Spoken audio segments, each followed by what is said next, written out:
moment. Donc, avant de commencer, je vais te donner 1 minute pour saluer les auditeurs et tout ce que tu as en tête avant qu'on ne commence notre échange. Bah, je vais seulement d'abord dire bonsoir à tous ceux qui nous écoutent, ou bonjour, bon après-midi, ceux qui sont du côté de l'Amérique du Nord.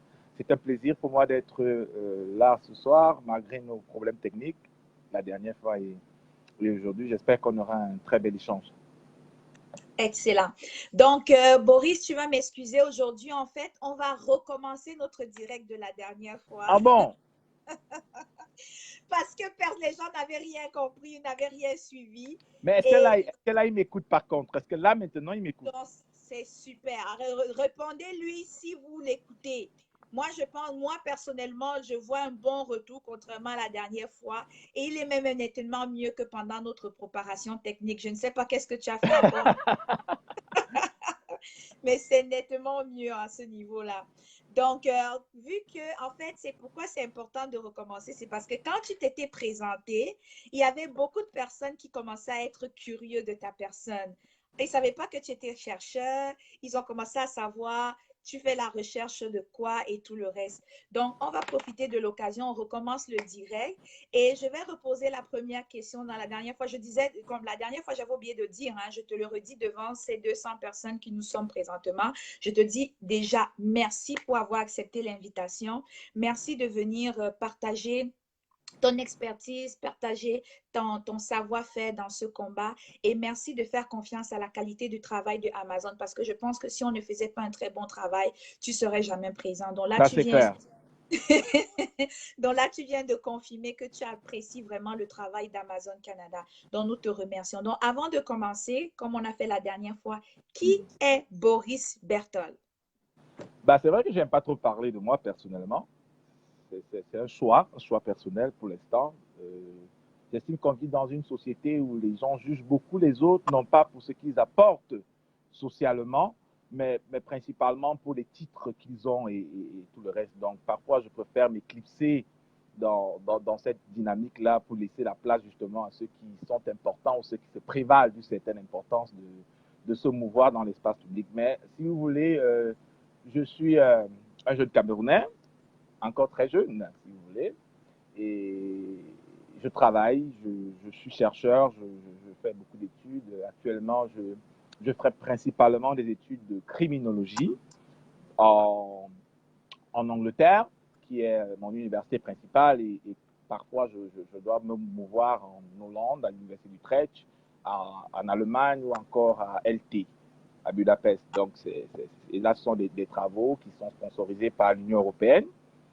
Et je suis principalement attaché aux questions liées aux violences d'État, aux questions liées à la lutte contre le terrorisme, aux questions liées aux droits de l'homme, aux questions liées à la protection des minorités sexuelles, aux questions liées aux violences de genre, violences contre les femmes. Et ça, c'est ce que je fais pour l'instant. Mais par ailleurs, j'ai également eu plusieurs formations, plusieurs diplômes en histoire, en relations internationales, en médiation interculturelle, en migration et développement. Et j'ai été également journaliste. J'ai travaillé pour le quotidien Le Jour au Cameroun, le quotidien Mutation. Je contribue au quotidien Le Monde lorsque j'ai un peu de temps libre. Si vous Wow. voulez, pour l'instant, c'est ce que je peux dire. Mon Dieu, avec tout ce que tu viens de citer, tu dis juste pour l'instant. Donc, il y a d'autres choses après ça. Waouh! Très, très impressionnant parce que c'est important de le dire parce qu'ils ont l'impression de penser que les activistes, ce sont des personnes qui n'ont rien à faire, c'est des personnes qui s'ennuient. Puis encore, nous, de la base, nous sommes des sans-papiers, des chômeurs, des bêtes et des idiots. Moi, je trouve ce parcours hein, et puis ce CV que tu essayes juste de résumer très intéressant dans cette lutte-là. Pourquoi? Parce qu'on aura besoin pour notre Cameroun de demain de tels intellectuels, de tels cerveaux, c'est-à-dire le pouvoir de la pensée dans la révolution, des personnes qui vont construire ce Cameroun. Donc aujourd'hui, nous sommes en train de se battre pour le changement et ce changement doit passer par des cerveaux. On n'a pas besoin qu'on va y chercher encore un expert de l'extérieur, étranger, pour venir dans nos pays. On a besoin de nos propres experts originaires de chez nous. Donc vraiment, c'est tout à saluer, hein, c'est tout à saluer. Après, il y a une question qui est passée là. Tu n'es vraiment pas obligé de répondre, hein, mais les gens, comme tu as dit tout à l'heure, que tu es très jeune, et les gens sont curieux de savoir, avec tout ce bagage-là, tu n'es pas obligé de répondre, hein, ils sont curieux de savoir quel est ton âge, où est ta Ah, tranche non, d'âge. ma Parce tranche d'âge, c'est oui, entre oui, 25 et 35. voilà. Donc, Au c'est bon. moins, là. Donc, ça, c'est rassurant parce que le Cameroun de demain, je ne suis pas en train de dire que vous qui avez déjà passé la quarantaine, là, on ne veut plus de vous. Non, non, non, excusez-moi, c'est pas de ça que je veux dire. Mais sachez que ça tombe bien parce que le Cameroun de demain a besoin d'une jeunesse. Pas juste pas parce que tu es jeune qu'on va te prendre. On veut Pas une du tout. jeune intègre, loyale et intellectuelle. Et jusqu'à date ici, Boris Berthold, tu as fait tes preuves. Et ça, j'étais beaucoup lu. J'ai lu beaucoup tes posts, j'ai beaucoup regardé tes analyses, je te vois très passionné dans la recherche d'informations et je profite de l'occasion ici pour te tirer mon coup de chapeau et je suis conscient de la façon que je te vois travailler. Je suis certaine d'une chose que tu ne le fais pas juste par rapport à Paul Biya, tu le feras toujours pour le Cameroun. Donc, c'est tout simplement la cause en général qui, en fait, j'ai remarqué que toi, tu généralises la cause. Or, nous, on a centralisé ça sur Paul Biya, mais toi, tu as généralisé sur le système. Et Si je peux faire justement une remarque, c'est important ce que tu dis. C'est important ce que tu dis parce que oh, nous, on a grandi sous Paul Biya. Nous sommes nés sous Paul Biya. Et c'est encore plus grave pour nous qui sommes presque originaires de chez Paul Biya. Donc, nous, on comprend le système. On sait très bien il est l'alpha et l'oméga de l'appareil politique. Mais le problème auquel nous faisons face aujourd'hui, c'est qu'en 36 ans de pouvoir, il a construit toute une jeune garde qui ont réussi à s'accaparer des leviers de l'État et qui mène une politique qui ne peut ne pas répondre en réalité aux objectifs fixés par M. Biya, qui est responsable du chaos actuel. Donc, dans la lutte actuelle, même si M. Biya est la pierre angulaire de tout le système de domination, d'oppression, d'exclusion, de corruption, de détournement, tout ce que vous voulez au Cameroun aujourd'hui, il ne faut pas perdre de vue que nous avons en face de nous un système. voilà. Et je le dis, dans les prochaines semaines, je peux le dire là en exclusivité, vous comprendriez, certaines personnes vont comprendre pourquoi je le dis. C'est un système qui est contre Camto.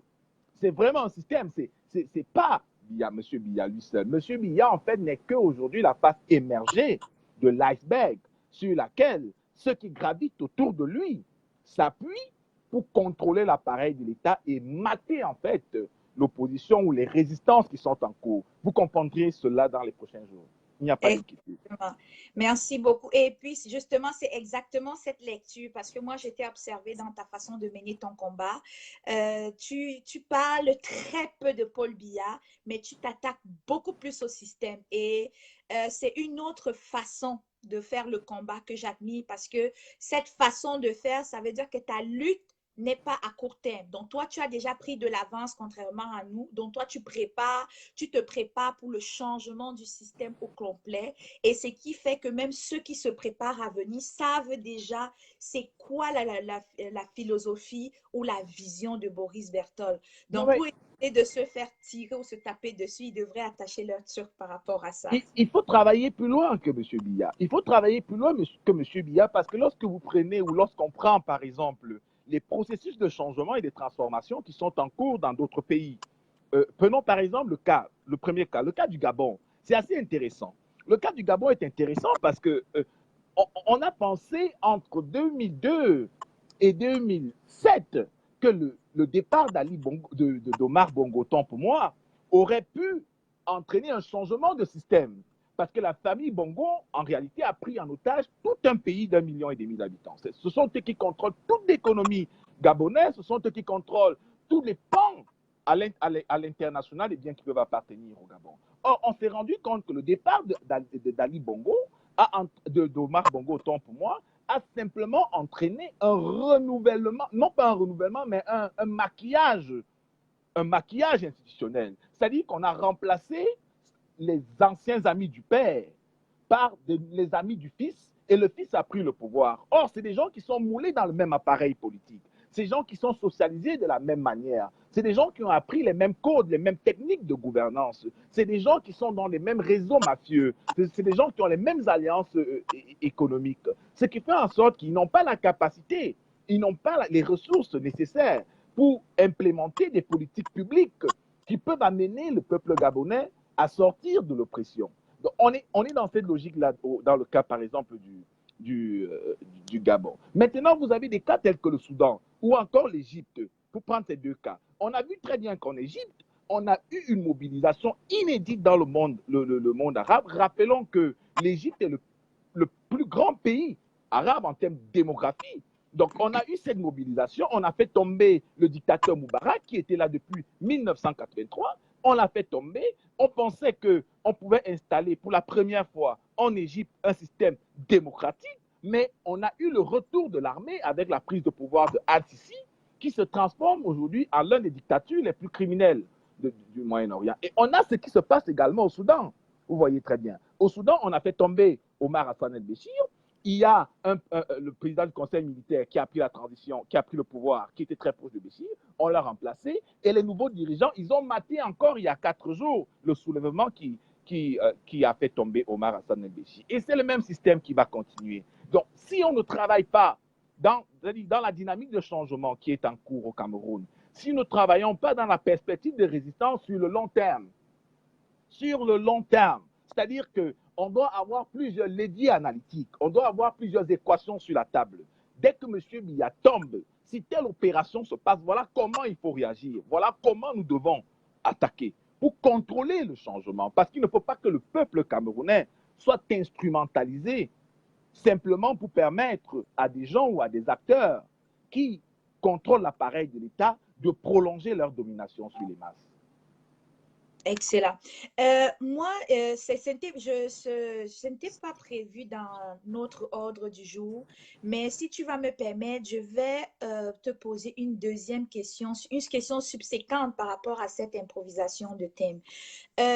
Pour moi, pour nous qui sommes là, comme moi personnellement, je suis dans ce combat, je suis arrivée officiellement le 26 juillet dans ce combat, 26 juillet parce que j'étais fatiguée de ce qui s'est passé le 26 janvier, pardon, ce qui s'est passé au Cameroun m'a vraiment sorti de mes tripes. J'ai dit, il faut que j'entre dans ce combat. Pour les gens comme nous, ici, qui n'avons pas cette lecture, cette vision, tu as la vision de changer le système. Comment est-ce que tu penses, qu'est-ce que tu peux suggérer aux gens comme nous aussi de comment on peut s'y prendre pour essayer à notre petit niveau, peut-être même au niveau de la diaspora, de pousser un changement dans ce système? Est-ce que tu as des petites stratégies que tu peux passer à moi, à mes collègues ici à Mondo Vision? Bien sûr qu'on ne dévoile pas tout, mais C'est au ce que moins, j'allais dire. c'est ça, on ne dévoile pas tout, mais au moins donner le minimum que le citoyen lambda devrait faire à son niveau. Mais nous, en inbox, on gérera ça autrement. Mais profitons, on a 330 personnes ici. Donnons-leur un peu des petites, la base au moins qu'ils n'ont pas à date. Oui, déjà, il faut déjà féliciter, c'est-à-dire, je l'ai dit la dernière fois, Ida, votre travail, il est excellent. Il est excellent parce que pour la première fois, on a une dynamique au Cameroun, et notamment dans la diaspora camerounaise, qui cristallise le combat sur le long terme. Sur le long terme. Donc, la mobilisation de la diaspora camerounaise dans le contexte actuel est déjà à féliciter. C'est l'une des rares fois. C'est l'une des rares fois que la diaspora camerounaise s'est levée comme cela pour dire qu'elle en a marre de ce système. Donc déjà, la diaspora fait un travail très important et un travail énorme. Et je sais que ce travail de la diaspora repose en fait sur une conviction profonde selon laquelle les choses doivent bouger dans leur pays. C'est vrai qu'il y a des gens qui sont encore victimes de la dictature de M. Biya. Parce que comme le sociologue Sayad disait, on ne migre pas et on abandonne ses origines, on abandonne ses convictions, on abandonne sa culture, ses représentations. On migre avec les deux et on rencontre une autre société. Donc beaucoup de gens qui ont migré dans la diaspora ont importé en Occident, en réalité, toute cette représentation du pouvoir, cette culture en fait de la soumission. C'est pour ça que vous avez certains Camerounais qui résident encore dans la diaspora, qui bénéficient, par exemple, au Canada, en France ou aux États-Unis, des services sociaux, d'électricité, de d'assurance, qui envoient leurs enfants dans des bonnes écoles et tout, mais qui ne comprennent pas qu'il y a la nécessité d'implémenter ce même combat au niveau du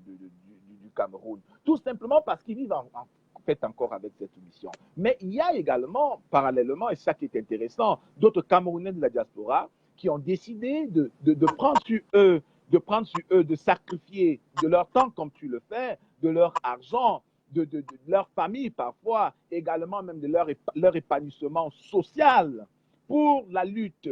Et ça, c'est très important. Ce qu'il faut faire, en fait, c'est de comprendre qu'on va rester sur le long terme. On va rester sur le long terme, mais il faut l'inscrire dans la durée. On ne renverse pas une dictature comme celle de M. Biya en 2 jours. Il faut le savoir. On renverse une dictature comme celle de M. Biya sur le temps long. Et d'autant plus qu'il s'agit d'un système. Donc, si les gens ne sont pas préparés à tenir le plus longtemps possible face à M. Biya, ils peuvent être sûrs que M. Biya ou le système Biya restera en place encore pour un siècle. Donc là, ce qui est en train d'être fait est essentiel. Ceux qui sont dans la lutte, ceux qui sont engagés pour le départ de M. Biya, tout le monde ne peut pas faire la même chose. Et il faudrait vraiment que je précise cela ici. C'est-à-dire qu'on a des gens qui peuvent marcher tous les jours. On a des gens qui peuvent prendre leur temps comme toi, de faire des directs, qui peuvent voyager pour aller sur Paris manifester, qui peuvent se retrouver, envoyer des coups. On a ce type de personnes. On a d'autres personnes qui font du lobbying, c'est-à-dire que c'est des gens qui contactent des personnalités haut placées dans le monde, qui parlent du Cameroun. Et ces dernières également peuvent intervenir au niveau des instances internationales pour le Cameroun. On a d'autres personnes qui, dans l'ombre, vont financer la lutte. Ils ne vont jamais apparaître. Tout le monde ne peut pas faire la même chose. Ne demandez pas aux gens, ne dites pas aux gens que parce qu'ils ne marchent pas, ils ne sont pas des combattants. C'est une hérésie intellectuelle, ça. Parce que tout le monde ne naît pas le même jour. Il y a le sexe masculin, il y a le sexe féminin. Pourquoi est-ce que vous pensez ou les gens doivent penser qu'on doit faire la même chose? On ne peut pas faire la même chose. Les gens n'écrivent pas de la même manière. D'autres écrivent de manière avec des gros caractères, d'autres écrivent avec des petits caractères, d'autres écrivent droitement, d'autres écrivent penché. Donc, c'est comme ça que le monde est structuré. Mais tout ça, en fait, concourt à un objectif, c'est-à-dire que renverser un système. Donc, tous ceux qui travaillent sur le Cameroun aujourd'hui, tous ceux qui travaillent pour faire tomber M. Biya et son système, doivent savoir que ça ne va pas se passer comme ça. Ce ne sera pas facile. Vous allez beaucoup souffrir. Vous allez en prendre des coups. J'en suis l'illustration la plus parfaite. Mon père est décédé. Je n'ai même pas pu aller l'enterrer au Cameroun. Vous pouvez imaginer mon père qui m'a tout donné, qui m'a éduqué, qui m'a envoyé à l'école, qui m'a tout appris. Je n'ai pas pu. Donc, vous pouvez imaginer ma souffrance personnelle dans cette lutte. Mais c'est des sacrifices parfois qu'il faut faire, pas des sacrifices pour la bonne cause. Excellent. Je vais juste poser, parce que le game over arrive, je vais profiter. Il y a un truc de pertinent que tu as dit tout à l'heure et je vais faire tout de suite le lien avec le game over. Comme les marches, bon, je t'ai rarement vu dans les marches, mais tu nous as honorés, tu étais là le 18. Et comment on peut faire? Je sais que tu viens de donner les chances à les responsabilités ou bien les talents ou les pouvoirs de chacun dans ce combat. Mais quand on a des grandes manifestations, comme par exemple le Game Over, comment communiquer à ces personnes qui peut-être choisissent soit de financer, soit le lobbying, de venir se joindre au moins une fois, comme toi tu as fait le 18 mai, se joindre à la marche. Qu'est-ce qui, toi, t'a fait sortir le 18 mai? Parce que toi, tu travailles, tu es un activiste, mais tu fais très peu de live, mais le jour que tu fais des lives, c'est vraiment un colère, c'est une poussée de colère. Donc, maintenant, pourquoi le 18 mai tu es sorti? Donc, juste nous donner une raison, peut-être c'est cette raison qu'on va valoriser auprès de ceux qui, oui, sont dans le combat, mais ne viennent pas au marche. Qu'est-ce qu'on peut dire à ceux-là? Il y a beaucoup de paramètres déjà pour venir au marge. C'est-à-dire que vous avez des gens comme des personnalités qui sont engagés. Vous avez des acteurs comme Jean-Pierre Bekolo. Je prends le cas de mon aîné et grand frère Jean-Pierre Bekolo, qui est engagé à fond dans la lutte. C'est-à-dire que M. Bekolo n'a pas attendu la proclamation de la victoire de Maurice Kamto pour le soutenir. Non. Jean-Pierre Bekolo a soutenu Maurice Kamto avant l'élection. Une semaine avant, il a appelé les Camerounais à soutenir Maurice Kamto. Il est engagé auprès de beaucoup d'acteurs intellectuels il discute, il rencontre, il parle des journalistes internationaux pour parler de la situation du Cameroun. Je le sais parce que je sais qu'il y a des textes qui ont été publiés dans des médias français parce que Jean-Pierre Bokolo est intervenu. Il peut ne pas venir aux marches, mais il est essentiel. Il est essentiel parce que ce type d'acteur qui peut utiliser ses contacts pour parler du Cameroun dans les médias français, qui, ma foi, restent très muets sur le chaos que nous vivons actuellement, sont importants dans la lutte. Donc, il y aura forcément un jour où ils vont venir. Moi, particulièrement, j'étais dans l'Union européenne à ce moment-là. C'est-à-dire que j'étais dans l'Union européenne et j'ai pensé que, OK, comme je suis dans l'Union européenne, je dois participer à la marche de Paris, primo. Deuxième élément, je viens également à la marche de Paris parce que j'estime que l'un des problèmes que nous avons dans le changement et dans la dynamique en cours, c'est la France. C'est la France qui apporte un soutien sans raison et inaliénable au régime de Biya. Je sais que c'est des longues relations d'amitié qui datent de son prédécesseur Ahmad Douaïdo. Donc c'est une question d'équilibre de système parce que les Français sont des gens il faut vivre dans les pays anglo-saxons pour comprendre la différence culturelle qu'il y a entre la France et les pays anglo-saxons. Moi, j'ai étudié en France pendant 3 ans, donc j'ai pu observer les deux sociétés. C'est-à-dire que c'est des gens qui sont très réfractaires aux dynamiques brusques. C'est des gens qui ont toujours peur du changement, en réalité, même si c'est fait dans leur propre intérêt. Et c'est la même culture, en fait, que vous avez dans les États d'Afrique francophone. C'est-à-dire que où des gens ne savent pas prendre le risque. C'est pour ça que ce sont les États anglo-saxons qui sont plus libéraux. Parce que le libéralisme, c'est également le risque. On parie. On parie qu'on peut tenter quelque chose. On croit que le marché va tout réguler. On croit que l'individu, l'homme en lui-même, si on lui laisse la chance, on laisse la chance, tant pour moi, de faire ce qu'il veut faire, il peut changer le monde. Ce qui n'est pas, c'est-à-dire même si la France est un État libéral, la psychologie de la population n'est pas très open au changement brusque. Donc on a ça à Paris, on a toute une classe politique qui est très vieille et qui a des mœurs politiques qui ne sied pas en réalité avec les aspirations de la jeunesse africaine.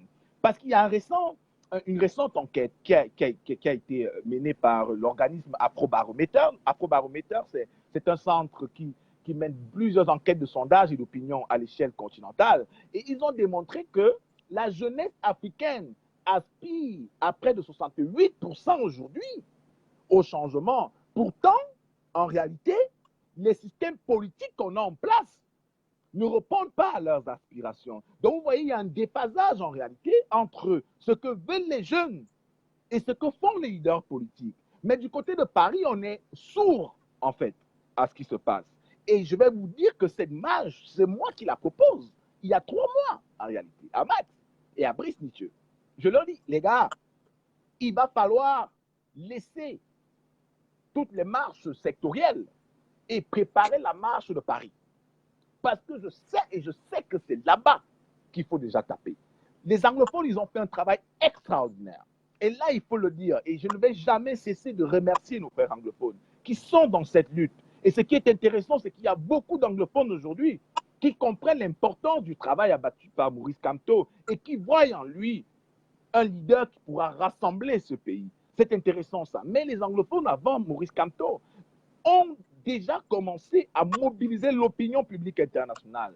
Souvenez-vous que Tibor Nagui a dit que le pays dont il reçoit le plus de courriers email sur la situation politique et la crise humanitaire, c'est le Cameroun. Ça veut dire qu'il y a eu tout un travail déjà de la diaspora anglophone pour alerter le gouvernement américain sur ce qui se passe. C'est la même chose qui a été faite en Allemagne, qui a été faite en Angleterre. Donc il faut également que la diaspora francophone puisse développer des techniques de mobilisation, des techniques de lobbying, des techniques d'agression auprès de ces institutions. Parce que la lutte actuelle a 2 dimensions.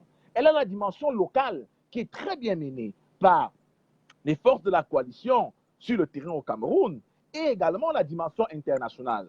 Et dans la dimension internationale, il ne suffit pas de se dire que Maurice Kamto est très puissant, Ayub Tabé a beaucoup de réseaux et qu'ils vont tout faire. Non. En Occident, dans les sociétés occidentales, la question de l'opinion publique est très importante. Ils sont très aware sur cette question. Ce qui fait en sorte que lorsque nous manifestons, lorsque nous faisons du lobbying, ils sont embarrassés, ils sont gênés. Donc il fallait que Paris soit au courant de cette situation. Et on a très bien vu que après la marche du 18, on a eu une semaine après une réaction du ministre Le Drian qui a clairement dit qu'ils ont demandé la libération de Maurice Kamto. Bien que ce soit la conjonction de plusieurs forces, parce qu'il ne faut pas dire que c'est la marche du 18, c'est-à-dire que c'est qu'il y a tout un lobbying international qui est fait autour de Maurice Kamto et la marche 18, et il fallait être à Paris, et je l'ai dit parfois à des amis au téléphone, que les images que vous avez eues sur Facebook ne représentent même pas ce qu'il y avait à Paris. Il fallait y être pour pouvoir, et ils ont été très embarrassés par cela. Donc, la mobilisation, elle est importante. Mais je dis encore, je répète, n'attendons pas que tout le monde le fasse, parce qu'il y a d'autres personnes qui ne peuvent pas. Ils seront peut-être là le jour de la grande manifestation quand Biya sera parti. Mais il ne faudra pas sous-estimer ces gens. Parce que le travail qu'ils font en back-office, dans l'ombre, est peut-être plus important que toutes les marches que nous pouvons faire. Ça, il ne faut jamais. Il y a un homme dont il faut peut-être parler. Le bâtonnier à Keremuna, qui, je n'en dirai pas plus, mais il fait un travail de lobbying important et essentiel. Vous pouvez en être sûr. Mais il n'appellera jamais les gens à marcher. Mais le travail que le bâtonnier à Keremuna fait sur la situation du Cameroun est simplement extraordinaire. Donc, vous voyez que dans cette lutte, il ne faut pas sous-estimer, nous devons avoir l'humilité. Parce que ce qui manque beaucoup à ce peuple, à cette société, à ce pays, c'est cette culture de l'humilité. Nous avons vécu, nous avons grandi tellement dans l'arrogance, dans le sentiment où certaines personnes se pensent plus puissants, se croient au-dessus des masses, se croient au-dessus des êtres humains, que nous avons parfois un sentiment où, quand nous faisons ou nous agissons, contrairement à ce que des groupes ou des individus font, non, nous ne sommes pas au-dessus d'eux. Nous faisons simplement ce que nous devons faire. Donc, faisons ce que nous avons à faire et respectons le travail des autres. Mais l'objectif est le même. Nous tous, nous travaillons vers la même ligne. Mais, très bien, ça c'est très important de le préciser, hein. Surtout aux gens comme les nous qui sont dans les lives, on crie ici tous les jours qu'on fait les manifestations, vous ne venez pas. C'est certain que c'est très important de nous le rappeler, ce que tu viens de dire, parce que dans cette lutte ici, chacun a sa force. Comme moi, présentement, c'est pas tout le monde qui peut carrément s'asseoir et décider de faire un live avec Boris Berthold, parce que le niveau d'analyse et d'intervention n'est pas, il faut savoir poser la question au bon moment, choisir la bonne question, caler les deux. Donc même ça, là, c'est pas tout le monde qui est capable de le faire. C'est pas tout le monde qui est capable de même organiser la marche. Il y a des gens qui peuvent même juste venir à la marche. Comme il y a des gens qui peuvent organiser la marche et ne peuvent pas marcher. Donc, c'est très important que, c'est ce qui est important de retenir dans ces 5 dernières minutes de tes paroles et de savoir qu'il y a des gens qui travaillent aussi en arrière et quand leur temps va venir à la marche. Mais cependant, moi, le message que je vais passer ici à... Donc, ce que moi, je retiens une chose, c'est que ceux qui ont l'habitude de marcher, ceux qui peuvent marcher, ceux qui ne peuvent que marcher, vous entendez notre message, venez avec nous, venez nous rejoindre. Je dis, parce que n'écoute pas ce message et puis te dis, OK, je ne vais pas marcher. Non, justement, c'est ce que je suis en train de dire. Dire que il faut que je précise cela, c'est-à-dire que nous avons tous nos compétences. Moi, par exemple, je sais que je n'ai pas encore la capacité de rencontrer le ministre des Affaires étrangères français ou encore le secrétaire général de l'ONU. Donc, si je peux marcher, je marche. Je sais, par exemple, que je ne peux pas faire ce que Boris Berthold fait. Donc, si moi j'ai le temps de marcher, je vais marcher. C'est ma contribution. C'est-à-dire que ce sont les doigts d'une main qui font la main. Il n'y a pas une main complète s'il n'y a pas les 5 doigts. On ne peut pas réussir si chacun ne fait pas quelque chose. Nous devons mettre tous nos œufs. Chacun vient avec 5 francs. L'autre, c'est ça qu'on appelle la tontine. La tontine, justement, c'est ça. C'est-à-dire que la tontine renvoie en fait à toute une philosophie du sharing, du partage. Chacun donne ce qu'il peut en groupe. Et c'est en groupe que nous réalisons des grandes choses. Donc, quand on dit on est tontinard, on n'est pas tontinard de nom. On n'est pas tontinard parce qu'on soutient Maurice Kamto. On n'est pas tontinard parce qu'on est un boulou qui veut s'identifier à l'étiquette de tontinard. Non. Ou Bamileke parce qu'on dit la tontine. Non. On est tontinard parce qu'on a tout un esprit du groupe, un esprit de sacrifice, toute une volonté de donner quelque chose que les gens n'ont pas. On est dans une dimension plus spirituelle. On veut partager. on veut partager, on veut atteindre des objectifs. Et pour atteindre ces objectifs, toi, tu viens avec du pain, moi, je viens avec de la sardine, l'autre vient avec de la banane. Et c'est ça qui fait un bon repas. Voilà. Donc, ça, je vais être honnête avec toi, ces 10 minutes n'étaient pas prévues et tu vois comment c'était tellement intéressant l'échange. Maintenant, on va redescendre un peu la température, on va la remonter tout à l'heure. On va revenir, je veux savoir d'où part ton intérêt pour la lutte. Non, mais il faut que les choses bougent dans ce pays, en réalité. C'est-à-dire qu'il y a beaucoup de jeunes comme moi qui aspirent à un autre Cameroun, qui pensent qu'on ne peut pas vivre dans cette société. Et je peux le dire, j'ai eu la chance au cours des 5 dernières années de beaucoup voyager. J'ai beaucoup voyagé en Afrique, j'ai beaucoup voyagé en Europe principalement. Je vois comment les deux sociétés fonctionnent. J'essaie de travailler les représentations du pouvoir, j'essaie de travailler les dynamiques de changement, j'essaie de voir comment les gens vivent. Et quand je pense que dans mon propre pays, les gens n'ont pas d'eau, les gens n'ont pas d'électricité, les gens ne vont pas à l'école, à un moment, ça révolte. Ça révolte parce que s'identifier à Camerounais est devenu une honte. Les gens ne s'en rendent pas compte. Les gens ne s'en rendent pas compte. Quand on est Sénégalais, c'est plus une fierté de s'affirmer comme Sénégalais ou Ghanéen ou encore même Ivoirien que de s'affirmer comme Camerounais. Moi, j'ai des amis Sénégalais qui se moquent régulièrement de moi. Je ne parle même pas des Ivoiriens. Donc, il y a ce sentiment de déception à l'égard d'un régime qui a radicalement plongé notre pays dans l'abîme. Il y a ce sentiment de colère par rapport à une élite corrompue, à qui le pays a tout donné. Ils ont bénéficié de bourses, ils ont bénéficié d'un encadrement institutionnel, ils ont reçu des postes quand ils sont allés à l'étranger, ils sont revenus gratuitement. Mais ils ont décidé de tuer toute une jeunesse. Il faut savoir qu'il y a près de 60% de la population camerounaise qui a moins de 35 ans.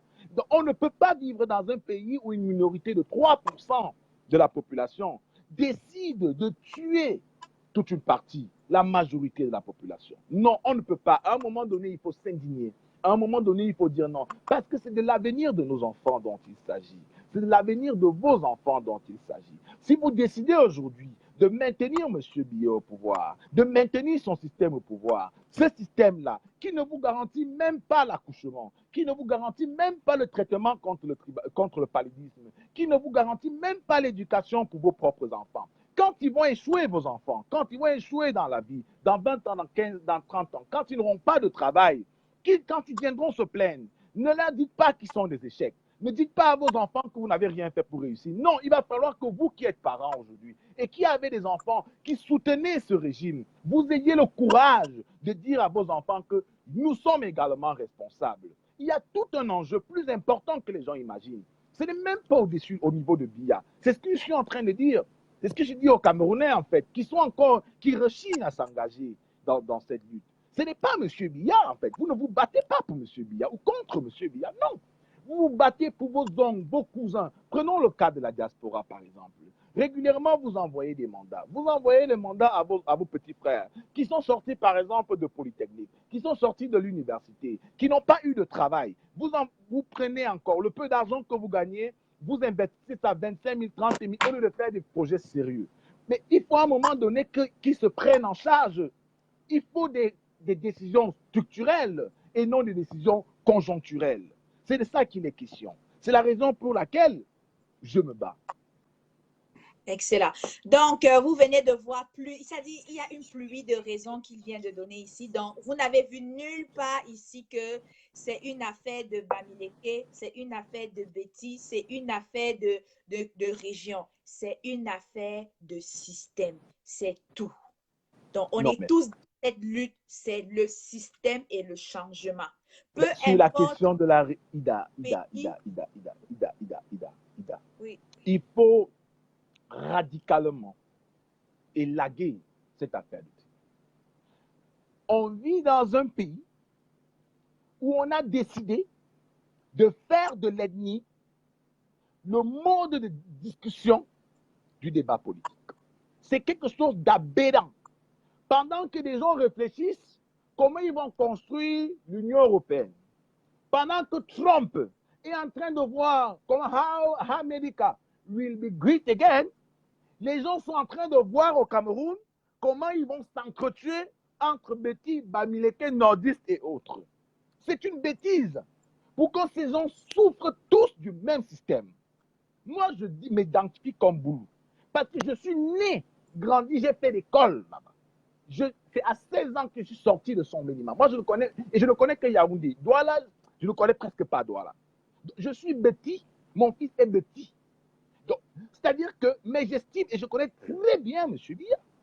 Moi, quand j'étais petit, nous faisions partie des enfants qui ramassaient les balles quand Biya venait prendre des congés à sa résidence. C'est nous qui faisions ce travail. Mais à un moment donné, on se dit qu'on ne peut pas se revendiquer une quelconque appartenance. Moi, je sais que j'ai beaucoup perdu dans cette lutte. Les gens ne le savent pas. Beaucoup de mes frères Boulou m'en veuillent pour mon engagement auprès de Maurice Kamto, pour mon engagement pour le changement. Mais je sais que même ils souffrent. Ils ne savent pas encore que je me bats pour eux. On fait 4 jours à son minima sans lumière. Il n'y a pas l'hôpital de référence où ils ont dépensé des milliards. Ils n'arrivent même pas à se soigner dans ce propre hôpital. Ce n'est pas les enfants des imbéciles qui vont aller soigner là-bas. Il n'y a presque pas de route pour transporter les produits des champs vers la ville. Il n'y a pas d'eau. Il n'y a pas d'entreprise pour employer les jeunes. Je dis bien chez le président de la République. Illégitime, je précise également. Chez Biya, il n'y en a pas. Donc, ces gens souffrent des mêmes problèmes, y compris les Bamileke, y compris les populations de l'extrême nord, y compris les populations de l'Est. Ne parlons pas de l'Est. Regardez un peu l'Est. Regardez le niveau de pauvreté de l'Est du Cameroun. Où il y a l'or, il y a le diamant, il y a la bauxite, il y a le bois. Mais regardez l'extrême misère dans laquelle ces gens sont. Mais on vient dire aux gens, non, c'est notre frère qui est au pouvoir. Ou non, c'est le Bamileke Kamto qui est au pouvoir. Mais qu'est-ce que moi j'ai à foutre si quelqu'un a l'argent et moi je n'ai pas l'argent? Non. Si vous nous aimez, redistribuez l'argent que vous avez volé. Il n'y a pas de débat tribal. Il y a une construction politique de l'ethnie pour servir les intérêts d'une minorité au pouvoir. Et il faut faire très attention. C'est-à-dire que je ne dis pas qu'il n'y a pas eu une tribalisation de l'appareil de l'État. Je ne le dis pas, ce serait malhonnête de ma part. Mais cette tribalisation de l'appareil de l'État ne veut pas dire que toutes les autres ethnies ne collaborent pas avec le régime en place. Il faut faire très attention.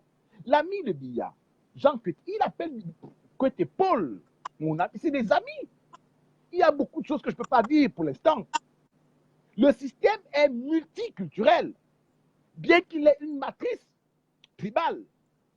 Il faut faire très... Et ce sont tous ces gens qui malmènent près de 20 millions de Camerounais. Donc il faut avoir un raisonnement détaché sur cette question. Il faut avoir un raisonnement très détaché, bien que l'on sache qu'il y a même les policiers. Je sais que certaines personnes viendront me dire et me disent déjà que ceux qui tabassent les manifestants sont principalement Betty Boulou. Mais eux également, ils sont victimes du système comme vous. Il faut faire très attention. Ne pensez pas que c'est parce que vous vous êtes détaché de cette matrice de l'oppression, que vous êtes détaché de l'esclavage mental dans lequel M. Biya vous a enfermé, que tout le monde s'est détaché. Non, tout le monde ne s'est pas détaché de cela. Même ceux qui prétendent servir le système sont également prisonniers de cette matrice-là. C'est ça, en fait, la matrice de la soumission et de l'oppression. C'est comme ça qu'il faut appeler cela. Et c'est dans cette matrice, en fait, que nous tous nous vivons. Beaucoup d'entre nous avions grandi et beaucoup d'entre nous pensions le jeu politique. Donc, vous verrez très bien. Et quels sont ceux, en fait, qui ont arrêté Béchir? Quels sont ceux qui, en fait, sont les gardiens de prison de Béchir? C'est exactement les mêmes gens que Béchir a envoyés pendant 30 ans tabasser les Noirs au Sud-Soudan ou encore les Noirs au Darfour. Il faut le savoir. C'est ces mêmes policiers, c'est ces mêmes gendarmes, ces mêmes services secrets. Donc, ces gens que vous voyez là, ils font ce qu'on leur demande de faire et sont également prisonniers de la logique dominante dans laquelle ils ont grandi. Donc même c'est pour ça que même quand je pense au représailles, je me dis non, il va falloir pardonner. Et le président Kamto est dans cette dynamique. Quand le président Kamto, depuis 3 ans, il a parlé du pardon, il a appelé les forces de l'ordre à respecter les populations. Il a demandé à ceux qui sont dans le système de rejoindre la lutte et qui n'auront rien. Il est arrivé à Gaoundéré. Il a prononcé un célèbre discours où il a tendu encore la main. C'est parce qu'il comprend très bien que ce système en lui-même a réussi à détruire les bases sociales de la cohésion. Il amène ceux qui doivent servir le peuple à agir pour leurs propres intérêts. Donc, il n'en veut pas aux policiers, il n'en veut pas aux gendarmes, il n'en veut pas à ses commissaires ou encore à ses militaires. Il sait également qu'ils sont esclaves. Sachez que pendant l'esclavage, les Blancs avaient recruté des Noirs qui tabassaient des Noirs dans les champs alors qu'ils étaient esclaves. Il faut faire très attention. Donc, ces gens que vous voyez là, nous pouvons être en colère contre eux, nous pouvons les exposer, mais nous devons également garder en tête le fait qu'ils sont malades, ils souffrent.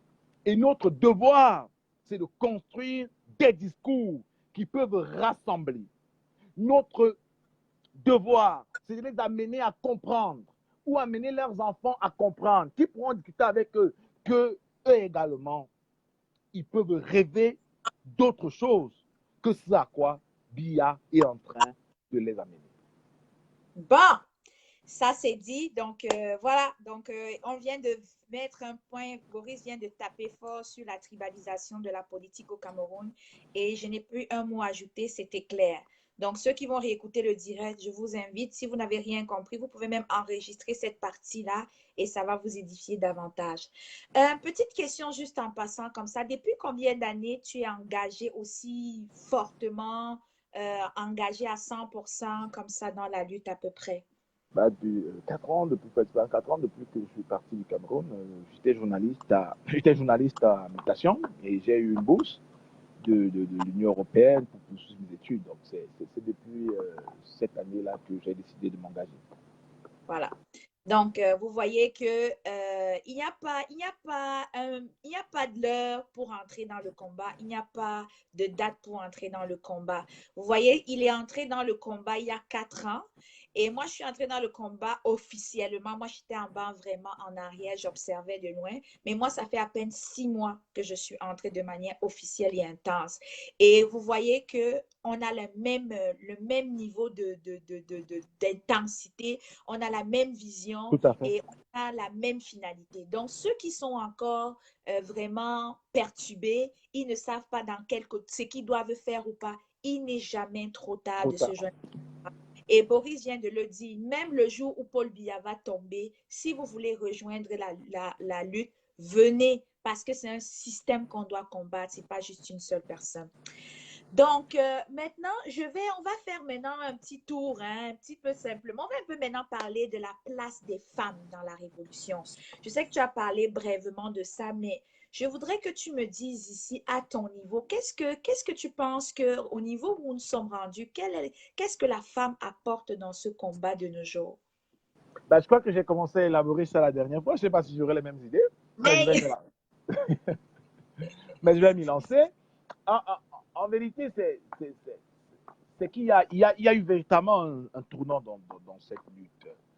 Il y a eu un tournant dans cette lutte, principalement dans la diaspora, parce que c'est quelque chose que je suis depuis très longtemps. J'ai suivi beaucoup de dynamiques, comment les activistes pendant des années ont travaillé. Et je sais, pour l'instant, on ne vous a pas encore, ou on n'a pas encore donné aux Amazones la place qu'elles méritent d'avoir dans cette lutte. Elles n'ont pas encore eu la reconnaissance qu'elles méritent, autant pour moi, mais elles sont fondamentales parce qu'elles ont transformé le combat. Il y a des femmes comme Salomé Chaptet qui étaient là, qui sont là et qui étaient en fait parfois isolées dans ce combat, mais elles ont été rejointes par beaucoup de personnes, parmi lesquelles toi, et ça a permis de booster le moral. Parce qu'on vit d'abord dans une société très masculine et on vit dans une société où les uns et les autres pensent que la place de la femme, c'est d'abord à la maison faire des enfants, aller au travail, ramener un peu d'argent. Donc la question de la politique relève des hommes. On vit dans ce mind-là, dans cet esprit et dans cet imaginaire, autant pour moi, qui voudrait donc que la politique n'appartient pas aux femmes. Or là maintenant, c'est autre chose parce que on a des femmes qui font beaucoup de travail. J'ai vu par exemple qu'à Paris, beaucoup de femmes au quotidien sont dans les métros et tout le reste là. Vous voyez, c'est quelque chose c'est une symbolique très forte et ça permet de booster également le moral des uns et des autres. Et la preuve même que la femme est importante, c'est l'arrivée de Tiranoir. à la tête du MRC. C'est assez symbolique, c'est-à-dire que on a vraiment aujourd'hui l'opposante au régime Biya, c'est cette tyran noir. C'est-à-dire que les gens ne le disent pas. Les gens ne le disent pas. Et c'est ça qui est intéressant en termes de communication. C'est-à-dire, le président du parti en prison, c'est Maurice Kamto qui est la figure. Nous sommes tous d'accord là-dessus. Mais on a à la tête du MRC aujourd'hui, du principal parti de l'opposition et même le parti qui a gagné l'élection, une femme. Au Cameroun, dans l'histoire du Cameroun, c'est inédit. Donc, c'est la preuve qu'il y a beaucoup de dynamiques qui sont en cours. Il y a un véritable renouvellement à la fois générationnel, à la fois d'acteurs, à la fois d'idées. Il y a tout un maillage qui se passe qui n'est pas encore perçu et que peut-être les historiens de la dynamique en cours pourront l'écrire dans 20 ou 30 ans. Mais ce n'est même pas nouveau parce que même à l'époque de l'UPC, et ça, il y a une chercheuse camerounaise, Dengue, qui a beaucoup travaillé sur ça. Même à l'époque de l'UPC, déjà, il y avait déjà des femmes dans la Révolution. Donc, mais elles ont été invisibilisées pendant la Révolution. Donc, on est là aujourd'hui et c'est important. Et le maximum de femmes qui peuvent rejoindre la Révolution sont toujours les bienvenues. Excellent. Donc, les Amazones du Canada, donc, sachez que ça, c'est un message qui nous a été dédié. Donc, oui, ça nous prend beaucoup de sacrifices hein, au niveau, à tous les aspects, mais sachant qu'on apporte un autre dynamisme dans ce combat. Habituellement, on voyait c'était plus masculinisé et puis maintenant, c'est plus féminisé. Et là, ça donne comme un input aux hommes qui, des fois, avaient peur de sortir. Quand ils voient de la femme dehors, il est vraiment engagé, il est vraiment plus motivé à aller dehors parce qu'il se dit, si cette femme est capable d'aller dehors, même avec ses enfants, pourquoi moi, je vais rester à la maison? Tout à fait.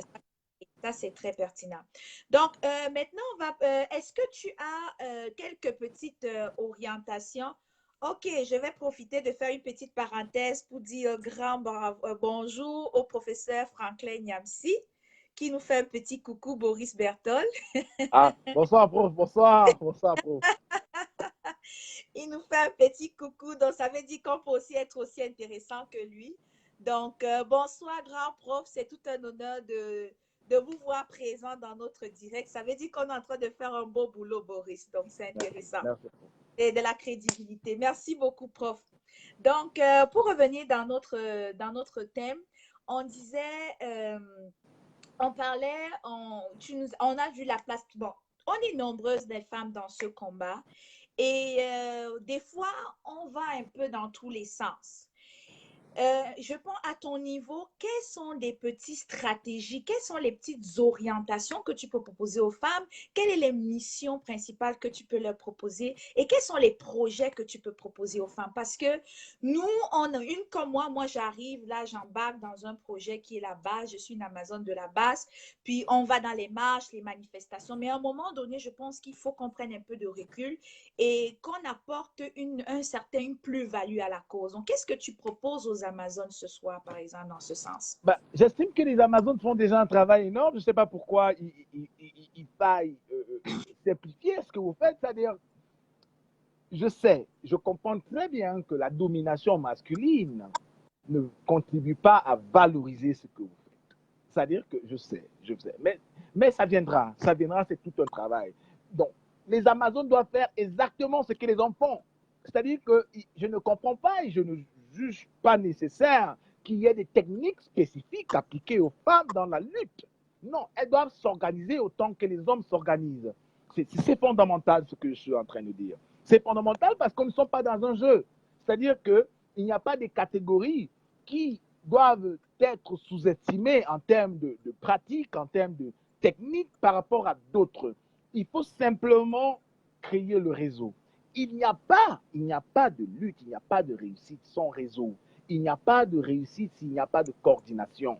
Il n'y a pas de réussite s'il n'y a pas des gens qui décident de travailler en groupe. Donc la question à laquelle vous devez peut-être vous poser, c'est de savoir comment coordonner vos actions à votre niveau. C'est de cela qu'il s'agit. C'est-à-dire qu'il faut travailler, il faut créer une synergie de groupe entre vous qui vous permet de vous déployer synchroniquement.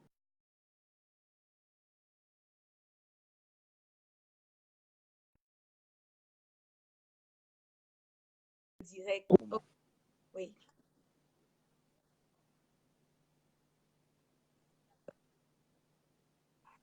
Bah, Vas-y, ils ont vas-y, commencé. vas-y. C'était un problème de Donc, qui vous fait... connexion de mon Oui, côté. oui, oui, non, non, Oui. ça c'est un signalement parce que quand il y a un problème de connexion, je ressens. Mais là, c'était un signalement parce que ça a bougé Mhm, également chez moi. J'ai pu constater. Donc, mhm. on a ça. Donc, ce qu'il va falloir faire, c'est de construire le réseau, un réseau de femmes. Il faut appeler, il faut contacter, il faut aller dans les réunions, il faut discuter avec des gens. Il faut voir, appeler les gens à rejoindre la lutte. Plus les gens vont rejoindre la lutte, plus, plus vous aurez la capacité justement à développer de meilleures stratégies. Mais déjà, je tiens à le dire, vous faites un travail excellent qui mérite d'être accompagné, qu'il faut encourager et il faut rester avec votre détermination. Excellent. Donc, merci de le dire. Hein. Et au niveau de la coordination, justement, hier, on était en réunion avec les Amazones du Canada et mon but, c'était vraiment de leur marteler que c'est très important de travailler en collaboration, de travailler en coordination, de travailler en synergie pour que le combat puisse vraiment aller de l'avant. Donc, maintenant, on va passer au prochain point où on va rapidement faire un petit retour hein, sur la marche du premier. Je sais qu'on est déjà rendu à la marche du 8, mais j'aimerais quand même qu'on revienne à cette marche du premier parce que tu nous as soumis hein, tu nous as écrit beaucoup de textes à ce propos, beaucoup d'analyses. De façon générale, quelle lecture tu peux faire de cette analyse du 1er juin, s'il te plaît? Bah, j'estime. Est-ce que tu me reçois? Est-ce qu'on me Oui, reçoit? oui, oui, je te reçois 5 sur 5, c'est bon. Ok. Le 1er juin, en fait, entrait dans le cadre des marches décidées par la coalition et elles étaient vitales. Et c'est ça qui est. Il y a quelque chose que je veux dire et c'est ça qui m'amuse et qui montre en fait toute la puissance en fait de nos leaders. Il faut donner à César ce qui revient à César. Nous avons aujourd'hui des leaders qui méritent que nous nous battions à leur côté. Ils font montre d'une intégrité, d'une détermination et d'un courage à nul autre pareil depuis 36 ans dans ce pays. Parce que M. Biya a réussi à créer une opposition de façade, une opposition alimentaire sur laquelle il s'est appuyé pour donner des garanties à la communauté internationale que le Cameroun était un État démocratique. Or, c'était une dictature comme celle décrite par M. Kamto, une dictature reptilienne. Ça, or, aujourd'hui, ils démontrent toute leur efficacité. Pourquoi je le dis? Au mois de mai, et bien avant, il y a effectivement plusieurs négociations et plusieurs discussions au sein de l'établissement pour libérer M. Kamto. J'ai même annoncé qu'il sera libéré. Parce qu'effectivement, les gens voulaient lâcher du lest. La pression était très importante. Jusqu'au moment où Maurice Kamto et la coalition sortent un communiqué pour annoncer des marches du 1er au 8 juin. C'est-à-dire que jusqu'à cette date, je n'ai pas compris qu'est-ce qui peut bien avoir motivé Maurice Kamto et la coalition à décider des marches alors qu'ils savaient, tout le monde savait que des discussions sont en cours sur leur sortie de prison. À ce Exact. moment, qu'est-ce qui se passe? C'est qu'ils mettent le pouvoir dans un embarras. Ils maintiennent Maurice Kamto, la pression va continuer. La diaspora va manifester, la colère va s'intensifier dans l'opinion publique. Et ça peut durer sur un long terme. Et le régime va réprimer. Il le libère. Avant le 1er, Kamto va marcher. Et cette fois-ci, il va mettre des milliers et des milliers de Camerounais dans la rue. Pour illustrer ce que je suis en train de vous dire, il faut voir les sorties de Jacques Famdongo dans Cameroun Tribune et Benoît Donsoumet, qui sont deux classiques du RDPC, qui ont clairement dit que Camto est un jusqu'au boutiste, est un téméraire, parce qu'ils étaient embarrassés avant le 20 mai. Ils étaient embarrassés parce qu'ils ne savaient plus quoi faire. Et ils ont décidé de le maintenir en prison. Et je pense que le choix de la coalition était un choix délibéré. Ils ne l'ont pas fait par hasard. Ils l'ont fait en connaissance de cause de tous les risques qu'ils prenaient à lancer de nouvelles marches. Mais c'est la preuve que nous avons les leaders dont nous avons besoin. Des gens de conviction, des gens qui se battent pour nous et non pour eux.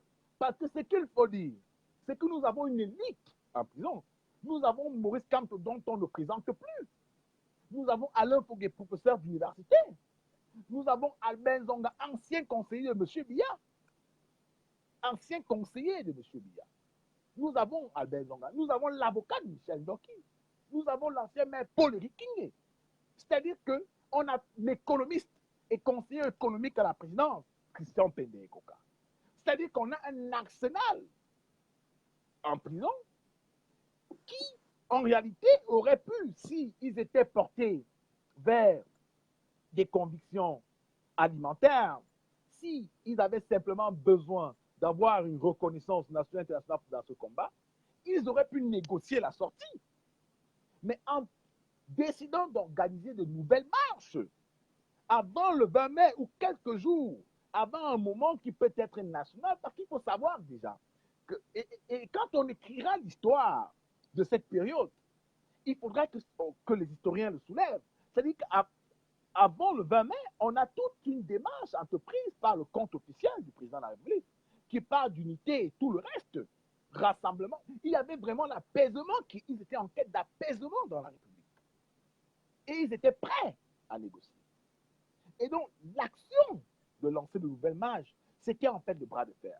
Et ça, c'est ça une opposition politique. Une opposition politique, c'est une opposition convaincue. Ce n'est pas une opposition qui marchande pour des bribes de millions de francs. Et là, on a le gage aujourd'hui. On a l'assurance que nous avons des vrais leaders politiques aujourd'hui au Cameroun. Ça, c'est une certitude.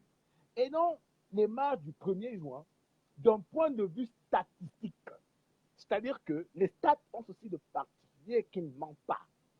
C'est compliqué que les stats mentent. On a arrêté près de 400 personnes, en fait. C'est plus que ce qu'on a arrêté le 26 janvier. On a arrêté environ 200 personnes le 26 janvier. Ça veut dire que mathématiquement, entre le 26 janvier et le 1er juin, il y a eu une augmentation du coefficient d'indocilité dans l'espace public. Ça veut dire que les Camerounais sont de plus en plus mobilisés. Ça veut dire que je vous parle seulement des statistiques. Je ne vous fais pas une analyse des réseaux sociaux, des discours dans l'espace public et tout le reste. Non. Je vous parle simplement de ce que nous avons sur la main en termes d'arrestation. Donc, sur cette base, on peut conclure que la marche du 1er juin permet de constater qu'il y a une colère qui monte et qui s'intensifie. Et contrairement à ce que le pouvoir en place prévoyait, l'arrestation de Kamto n'a pas diminué la conviction de ses partisans. Au contraire, l'arrestation de Kamto et des membres de la coalition a renforcé autant pour moi la détermination des Camerounais à faire tomber ce système. Ça, c'est important. Ça, c'est de un. De deux, les marches du 1er juin également montrent également qu'actuellement, on a à Yaoundé un régime qui est à bout. Il est à bout parce que le niveau de la répression, les mécanismes, les techniques de la répression sont assez illustratifs de la gêne qu'ils ont et de l'absence d'inventivité. C'est-à-dire qu'ils ont réussi l'exploit de nous faire voir qu'on peut faire partie, on peut arrêter des gens dans un pays soi-disant les placer sous garde à vue administrative, au lieu de les détenir dans des lieux de détention officiels et légaux, on les envoie à la prison de Konegi. On est là dans une violation flagrante des règles de droit. Et c'est l'objet même de notre lutte aussi, notre engagement, la construction de l'état de droit. L'obéissance à la loi qu'on s'est prescrite n'est que liberté. Et ceux qui sont en charge de faire appliquer la loi, de faire respecter le droit, doivent être les premiers à les respecter. Parce que s'ils ne respectent pas ce droit, ils sont illégitimes pour nous demander de respecter les lois de la République. Il est inadmissible que des citoyens sont transférés des commissariats pour des prisons. Ça, c'est le premier point. Le deuxième point, c'est en termes de services. Le Cameroun a ratifié la Convention internationale contre la torture. C'est-à-dire qu'on est passé à des tueries, comme on a eu à des tirs, autant pour moi, à balles réelles sur les manifestants, comme on a eu des mauvais traitements, à des actes de torture systématique. La torture vise à discipliner des corps. La torture vise à ramener des gens qu'on pense être des méchants ou des diables vers le bon sens. Donc, la torture, c'est toute une entreprise de destruction psychologique de l'individu. Donc, ils ont utilisé la torture, cette fois-ci, comme arme. Ça, c'est le deuxième enseignement des marches du premier. Le troisième enseignement des marches du premier, c'est également la détermination. Et là, c'est là où il faut voir les vidéos des acteurs pour comprendre que des gens sont résolus à sortir et affronter le système. Et ça, il fallait le voir dans ces marches. Mais également, et le dernier élément, c'est qu'en envoyant des gens en prison, comme ils l'ont fait directement, c'est qu'il n'y a plus d'alternative. Le système est à bout.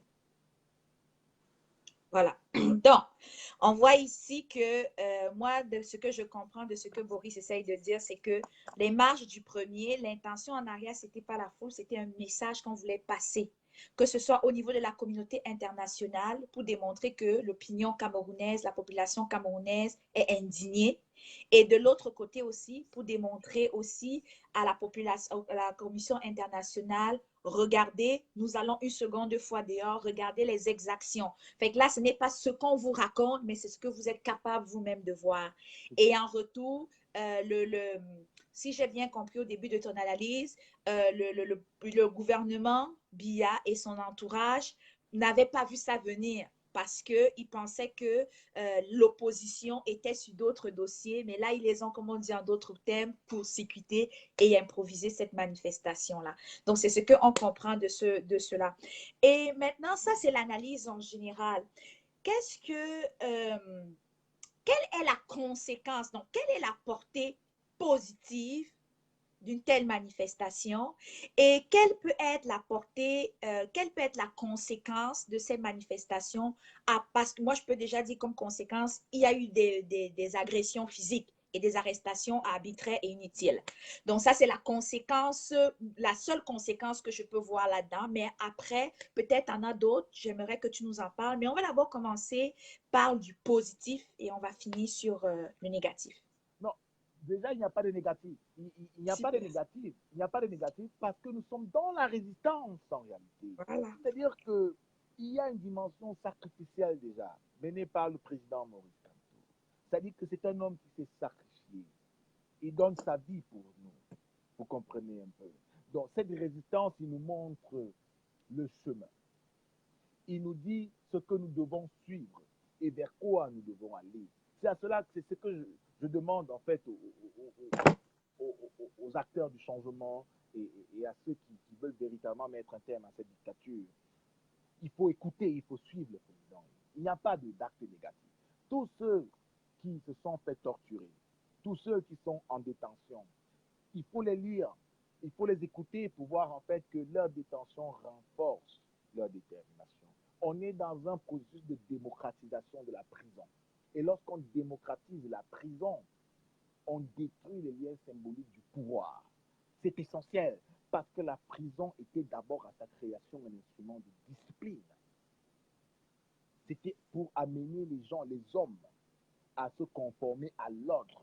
Mais lorsque des hommes décident d'aller en prison et y habiter et perpétrer ce que le pouvoir constitue d'illégal et montre qu'ils vont continuer dans l'illégalité d'après le pouvoir, il y a une démocratisation de l'emprisonnement. Et ce n'est plus bon. C'est pour ça que l'arrestation massive des leaders du MRC, des prisonniers politiques, est très bonne. Elle est bonne et il faudrait qu'ils arrêtent encore. Parce que là, on détruit symboliquement les leviers de la puissance d'État. Et l'un des leviers de la puissance d'État, c'est la prison. Donc, il n'y a véritablement pas d'éléments négatifs dans la démarche en cours. Il y a au contraire des victoires et des gains. Des gains qui peuvent ne pas être visibles. C'est-à-dire que les gens ne voient pas. Et c'est ça toute la lutte. C'est ça les changements en réalité. Il y a des victoires que nous engrangeons dans une lutte. Parce qu'elles ne sont pas matérielles, nous ne les percevons pas. Or là, on a des victoires immatérielles, mais qu'il faut avoir du recul pour les comprendre. Donc nous sommes là. Maintenant, en termes de gains positifs, l'un des gains politiques est essentiel, ça montre que nous sommes toujours... Boris, un peu avant de continuer. Ceux qui viennent de se connecter, nous, c'est comme ça qu'on le... c'est certain que, comme j'ai dit au début du direct, hein, la qualité ne va pas être aussi bonne que d'habitude, mais sachez qu'on a travaillé fort pour avoir cette qualité de son. Donc, vous allez devoir souffrir un peu d'écouter comme ça. Donc, c'est comme ça qu'on fonctionne depuis le début. Mais cependant, Boris, tu as un peu baissé ton ton, juste lève encore un peu plus fort. Ah mais bon? sinon, c'est parfait, oui. Ah, ok, ok. Non, il n'y a pas de micro à régler, il n'y a rien, on ne peut plus rien faire. C'est comme ça qu'on fait depuis à peu près 1h30. La seule chose qu'il va juste être obligé de faire, c'est d'élever son on a ton. déjà fait 1h30 de débat. Oui, presque. Ah bon? Ah, Ah ben oui. non, je comprends pourquoi ma batterie me signale quelque chose là maintenant. Je comprends Voilà. maintenant. Et donc, il y a plus beaucoup de gains. Il y a des gains qui sont politiques, des gains politiques énormes. Non seulement on a pu montrer à la communauté internationale qu'au fond, nous ne sommes pas dans un État démocratique. Nous sommes dans une dictature qui s'affirme, une dictature qui s'affiche. C'était également ça, l'un des objectifs de la marche. Parce que après les arrestations du 26, on a eu toute une propagande internationale du régime de Biya, heureusement, qui n'a pas marché, pour faire croire que nous avions violé des lois. Il n'y a rien à été violé parce que les Camerounais comprennent que le régime des manifestations publiques, c'est un régime de déclaration et non d'autorisation. C'est vraiment le droit. Que les gens apprennent.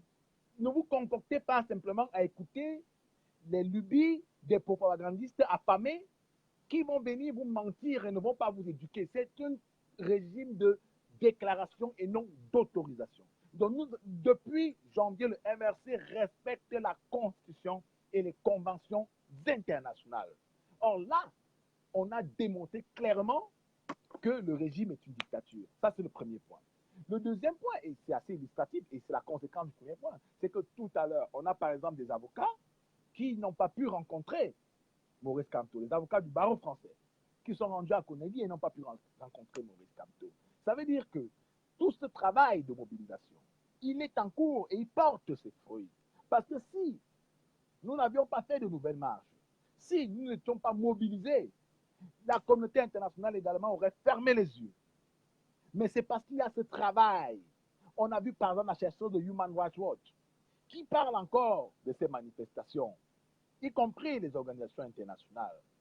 Donc, sur le plan de la diplomatie, le travail poursuit son chemin.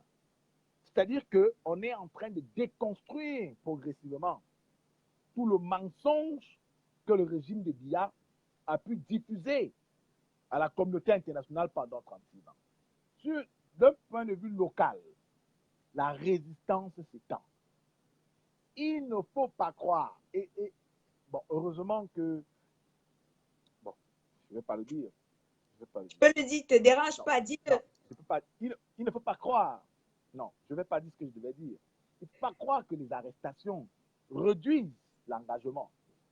Ah, c'est Les ça. études ont montré que les personnes, les djihadistes arrêtés et emprisonnés restent des djihadistes à hauteur de 83%. Tout à Il faut fait. faire très attention. Ce n'est pas parce que Biya et son régime vont arrêter 5000 membres du MRC qu'ils vont tuer le MRC, qu'ils vont tuer la résistance. C'est faux. Vous avez dans le MRC des gens qui vont donner 5 ans à 10 ans de leur vie dans cette cause. Donc, il y a beaucoup de paramètres qui sont en cours. Donc, tout au contraire, parce que la société était tétanisée, parce qu'il n'y avait pas d'opposition politique, les Camerounais observent d'un très bon œil la résistance, même s'ils ne parlent pas. Il faut avoir peur de la masse silencieuse dans un pays. C'est de cela qu'il est question. Voilà. Donc, c'est une bonne occasion. Donc, on va maintenant, avec ce que tu viens de dire, on va maintenant embrayer sur le 8 juin qui est demain. Donc, tu viens de dire exactement quelque chose qui est très, très, très pertinent dans le sens où, parce que, bon, je ne veux pas nommer, hein, mais vraiment, grand frère, tu vas m'excuser, mais tu sais qu'on n'est pas d'accord sur ça. Je ne vais pas donner ton nom, mais tu es dans la lutte comme nous, mais par respect pour toi, je vais te le dire.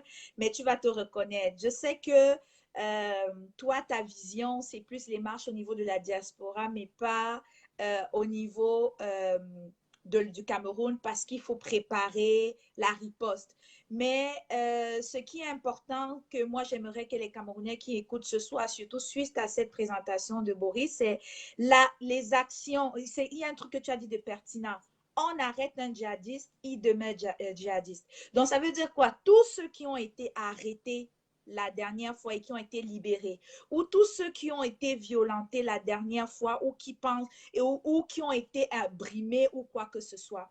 Ce qu'il y a là, c'est quoi? C'est que il ne faut pas que ça vous décourage, d'après ce que je comprends du message de Boris. Ça ne va Donc, même pas les décourager, ça les a il ne faut renforcés. même pas que vous soyez découragé. Vous n'êtes même pas découragé. Donc, ça veut dire que vous devez plutôt sentir fort. Ça veut dire que si ils n'ont pas tiré cette fois-ci, la seule chose qu'ils ont fait, c'est envoyer les gaz lacrymogènes, ils ont frappé, ils ont emprisonné. On n'a plus peur. Et peuple camerounais, moi, j'étais très fière de vous cette fois-là. Vous avez bravé les risques, vous avez démontré au monde entier que vous en avez marre. Donc, Boris, qu'est-ce qu'on peut dire? Qu'est-ce que tu peux dire, un message pour nos concitoyens de demain, 8 juin? Qu'est-ce qu'ils doivent faire? Pourquoi demain ils doivent sortir? Quelle est la différence entre la marche du 1er juin et la marche du 8 juin? La différence entre la marche du 1er juin et la marche du 8 juin, c'est que la marche de demain, c'est une marche de confirmation. Parle plus fort, s'il te C'est plaît. une marche de confirmation. C'est simplement une marche de confirmation de notre détermination. Et je l'ai dit, ça ne sert à rien de les arrêter. Il n'est pas encore venu le moment où nous allons préparer une marche pour faire tomber M. Non, nous ne sommes pas encore à ce niveau.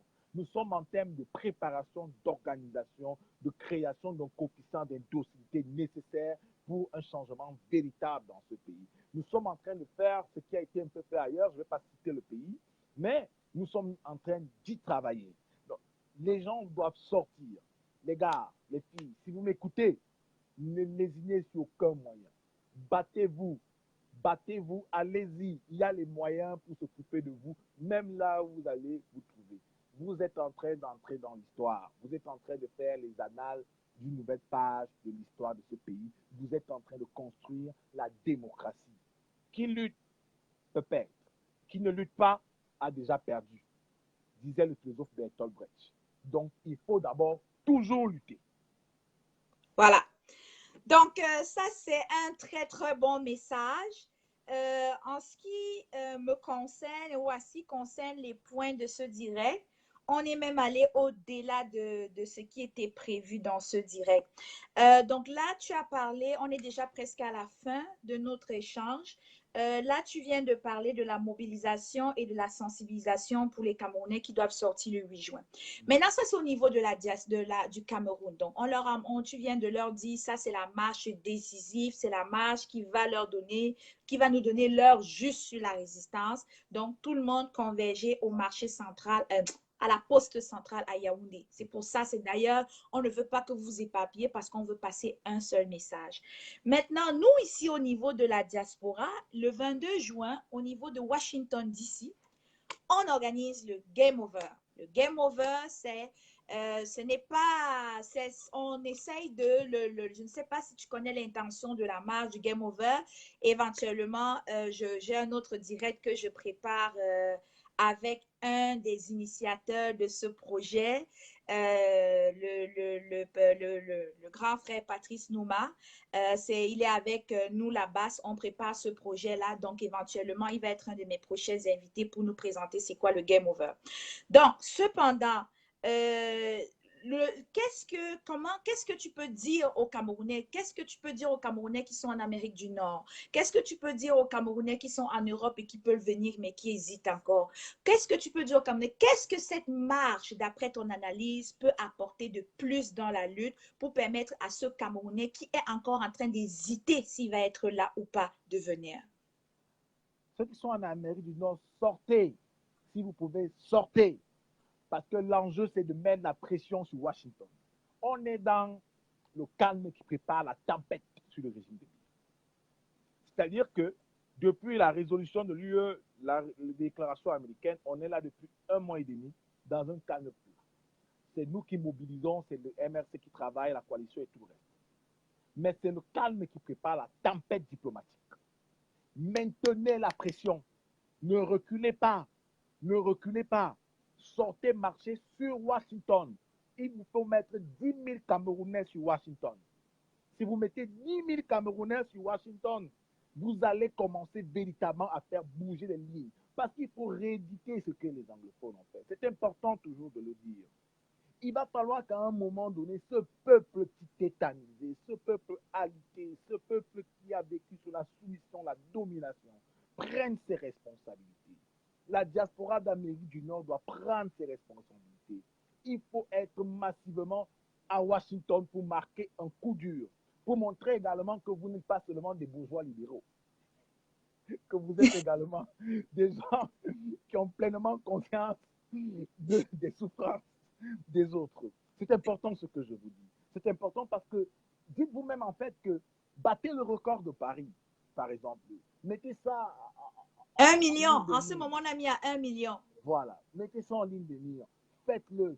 Faites-le pour la liberté. Faites-le pour la démocratie. Que ceux qui peuvent être là, ils soient. C'est important. 1 personne, 2 personnes, 3 personnes, c'est important. Ajoutez-vous. Ne dites pas qu'il n'y aura pas de non. Non. Ne demandez pas si tel va partir. Non. Partez. Ne cherchez pas à savoir si quand moi je veux faire, moi Boris Berthold, quand je veux faire ma chose là, quand je vais attaquer quelqu'un là, croyez-moi, hein, je ne demande pas si l'autre sera content. J'attaque d'abord parce que je sais que j'attaque de manière juste. Et à un moment donné dans la vie, on fait ce qu'on trouve juste, on fait ce qu'on trouve bon. Battez-vous, battons-nous ensemble et nous allons vous regarder. Je sais qu'on m'a parlé de la marche de Washington, je ne suis pas encore sûr d'être là, mais je suis au courant de cela. Mais nous attendons une véritable dynamique de ce côté. C'est essentiel, Washington. C'est fondamental. N'oubliez pas, c'est le cœur du monde. Si vous ne paralysez pas Washington, vous allez paralyser où? C'est là-bas qu'il y a le pouvoir du monde entier. Paralysez-nous Washington. C'est essentiel, paralyser Washington. Si vous paralysez Washington, vous aurez commencé à paralyser le régime. Il faut frapper le pouvoir à son cœur. C'est essentiel. Excellent.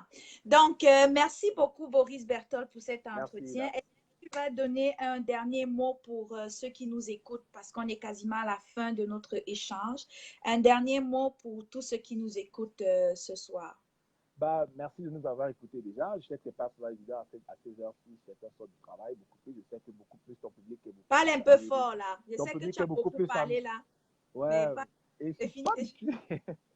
Donc, ton public est beaucoup plus Amérique du Nord. Donc, j'imagine que ce sont des gens qui travaillaient, qui étaient surchargés, qui ont pris la peine quand même de nous écouter, y compris ceux peut-être d'ailleurs qui nous ont écoutés. Je vous remercie. Nous sommes ensemble. Nous allons travailler ensemble. La lutte sera très longue. Elle sera longue, il faut l'intégrer. Mais c'est notre détermination qui nous permettra d'atteindre l'objectif. Les forces du bien viennent toujours à bout des forces du mal. Ça doit être un guide, un code. Excellent. Donc, Boris Bertol, on va prendre un prochain rendez-vous éventuellement dans les prochains mois, les prochaines semaines, d'autres thèmes. Les prochains mois, c'est mieux. OK, les prochains mois, on va organiser un autre direct comme celui-ci. Je serai la bienvenue sur ta page, sans problème. Excellent. Et puis, on t'attend. Hein. Je vois Jacques Chouanan qui fait que dit tu seras là obligé. Ah bon? Jacques, grand frère, bonsoir. Il fait que dit tu seras là obligé forcé. Donc, tu vas seulement t'arranger à être là le 22 juin au Game Over. OK. Sur ce, merci beaucoup, Boris Bertol. Et on se prendra en inbox pour la suite. Je vais t'appeler tout à l'heure pour ce que je t'ai dit tout à l'heure. On va en parler. Merci beaucoup. Bye bye. Bye. Merci beaucoup. Bon. Wow. Très impressionnant. Intéressant, un direct très, très intéressant. C'est-à-dire, oui, Crystalis, good job. Donc, bravo, Boris Bertol et bravo à tous les auditeurs. Hein. Merci à tous ceux qui ont partagé ce direct. Merci à tous ceux qui nous ont écoutés. Merci à toutes les idées que vous avez apportées ici. Les mots me manquent, OK? Les mots me manquent. Je pense que là, présentement, je dois laisser la tranche, hein, je dois laisser la tranche à Max, OK? Je pense que c'est le tour de Max d'aller en live. Je lui ai demandé 30 minutes. Dans les 30 minutes que je lui ai demandé, il me reste à peu près 15 minutes. Donc, dans les 15 minutes, je vais tout simplement profiter ici hein, je ne sais pas, je viens de tout dire, tout a été dit. Non, même je devais couper le direct si, mais bon, ça va être un peu trop brusque. Permettez-moi un peu, on va prendre une petite pause avant que je revienne dans mes pensées. On va écouter cette chanson-ci parce que, waouh, le live a été puissant. Donc, permettez-moi un peu de prendre une pause par rapport à ça. On écoute ça et après, on va conclure.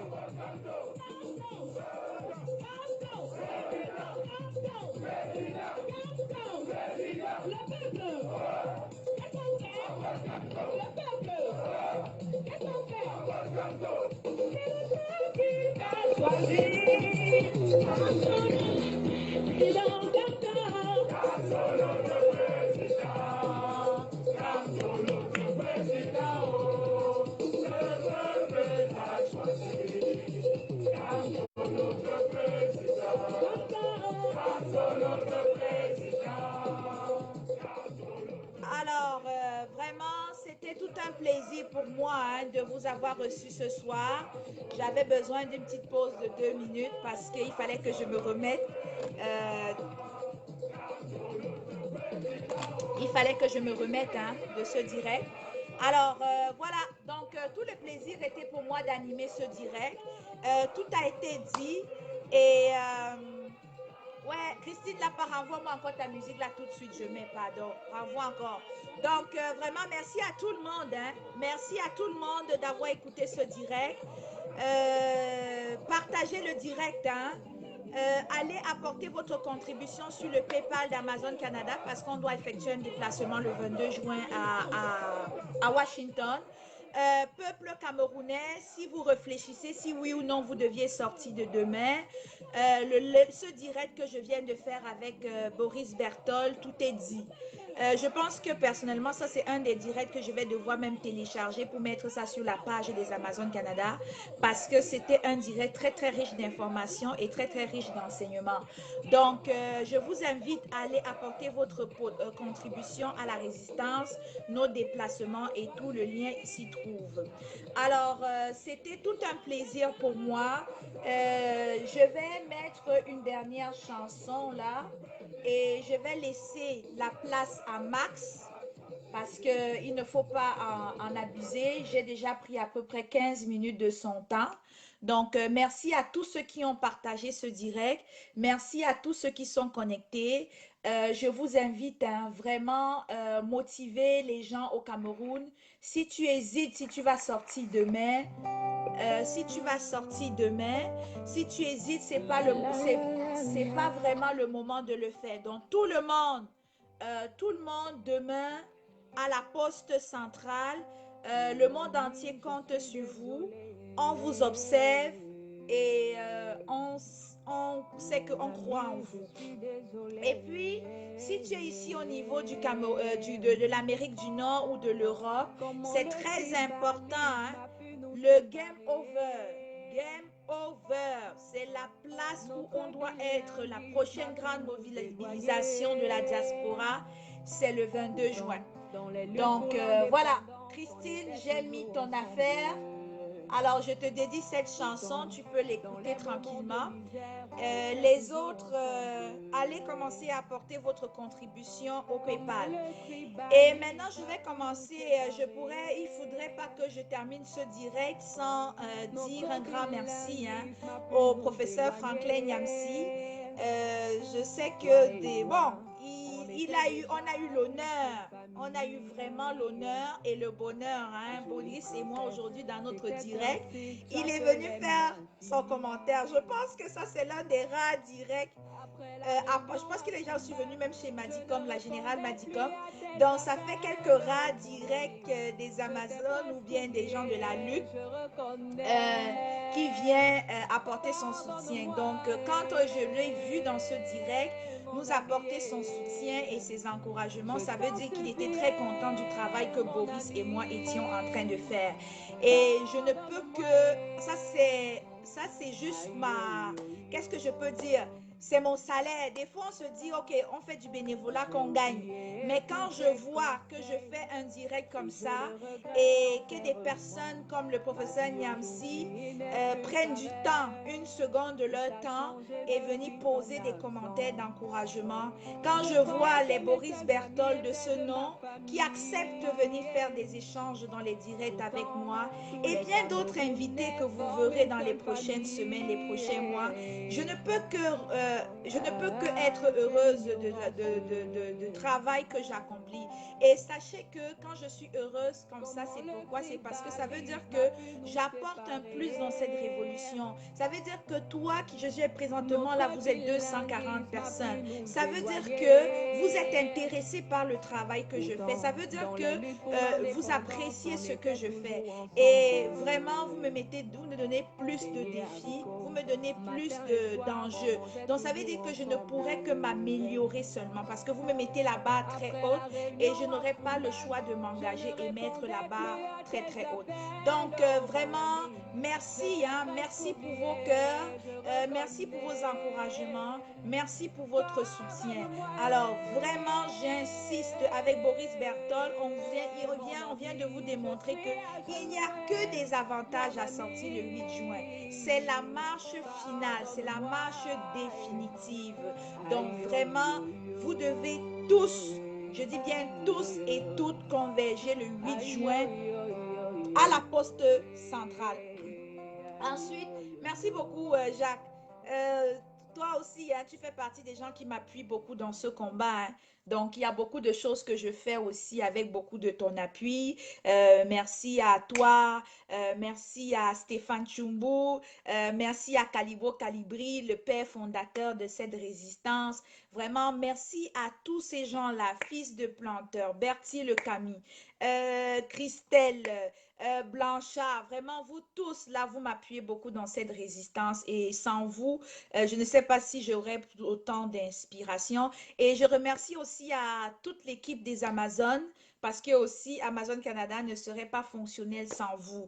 Merci à chacun là-dedans, chacun a sa casquette, chacun a ses responsabilités. Merci à toute l'équipe d'Amazon Canada pour ce travail. Alors donc, moi, je vais devoir conclure ce direct. Je ne suis pas obligée de compléter mes 30 minutes que j'ai demandé à Max. Donc, je vais laisser la place à Max. Moi, je vais devoir... Vous allez me tuer avec les commentaires.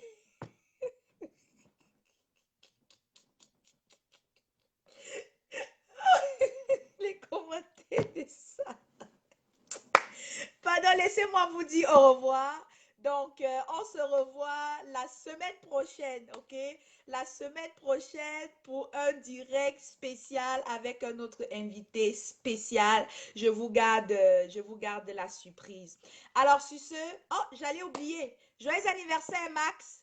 Joyeux anniversaire, Kingsley. Et joyeux anniversaire à Stéphane Chumbu avec une journée de retard. Je n'ai pas eu le temps de faire un live. Quand c'était ton anniversaire, je n'avais pas fait de live. Donc, je dis encore un joyeux anniversaire à Stéphane Chumbu, joyeux anniversaire à Max, joyeux anniversaire à Kingsley. Donc, aussi dans la résistance, on peut quand même se fêter. Ce n'est pas seulement la guerre, guerre, guerre tout le temps. On peut aussi fêter.